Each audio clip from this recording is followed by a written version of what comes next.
What is the Constitution? Chapter 3. Virginia has a plan. For the next 4 months, delegates walked or rode each morning to the State House.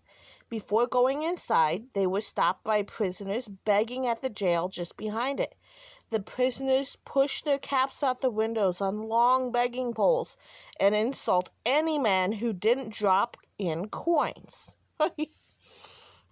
The scene inside the grand 2-story brick building was more serene. The delegates met in the East Room. It was 40 feet square with a looming ceiling 20 feet high. Tall windows and 2 marble fireplaces graced the sides.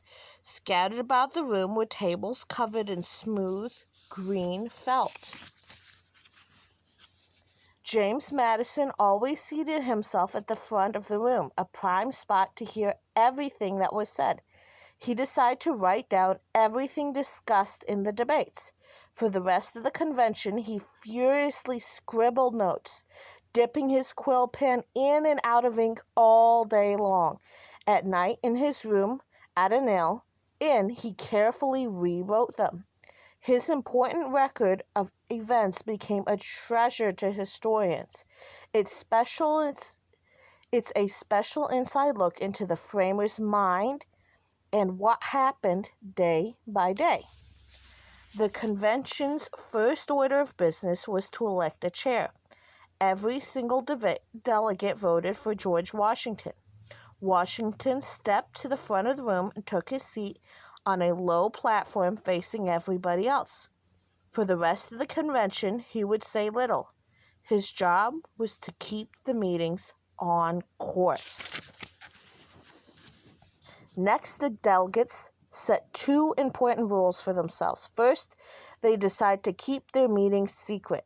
No one was to breathe a word about the convention outside the room, not even to family or friends. To enforce the rule, a guard was placed outside the door and the windows were sealed shut. During the hot steamy summer ahead, framers sweating in coats and vests.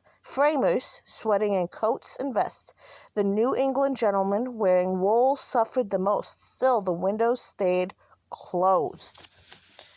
Why all the secrecy? The delegates wanted to speak their minds freely without worrying about anything landing in newspapers.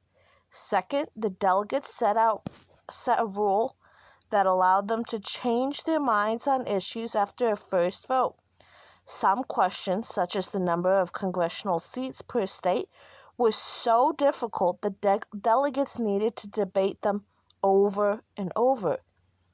After each debate, a vote was taken to see where everyone stood. But the votes weren't final. This system kept delegates from leaving the convention when their side lost a vote. At different times, more than half the men threatened to walk out. By sticking around, a man might still persuade others to his way of thinking and win the next vote. The real work of creating a new government began on the 4th day. James Madison had already written up a plan. He figured that the first one introduced would get the most attention, and he was right. Madison's voice was quiet and squeaky, so Madison asked another delegate from Virginia, Edmund Randolph, to deliver the plan. Randolph was Virginia's tall, young governor. From then on, Madison's ideas became known as the Virginia Plan. The Virginia Plan called for 3 branches of government: the legislative, executive, and judicial. The legislative branch, the Congress, was made up of elected members. It would make the laws of the nation. Congress was to be split into 2 groups or houses, bigger one and a smaller one. Today, the bigger house is called the House of Representatives. The smaller house is the Senate. An executive branch headed by some kind of president would carry out the laws, and the judicial branch, led by the Supreme Court, was to interpret the laws, deciding whether or not they were fair. What was the point of having 3 different branches? Madison thought that with different duties spread out, no single branch could ever seize too much power. The other branches would be able to step in and stop that from happening. This system of controls is known as checks and balances. When Randolph finished reading the Virginia Plan, no one seemed too upset, at least not until he explained the plan in his own way.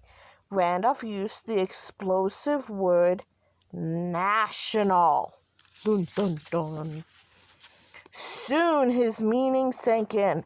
A national government would undercut the power of the states.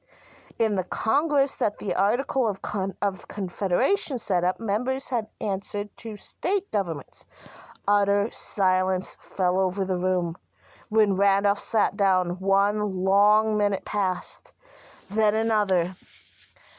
Delegates sat stunned. Only a few of them had considered creating a new national government. Most had come to the convention expecting to revise or change the Articles of the Confederation, not scrap them altogether. Finally, the silence broke and the arguing began. It wouldn't stop for weeks.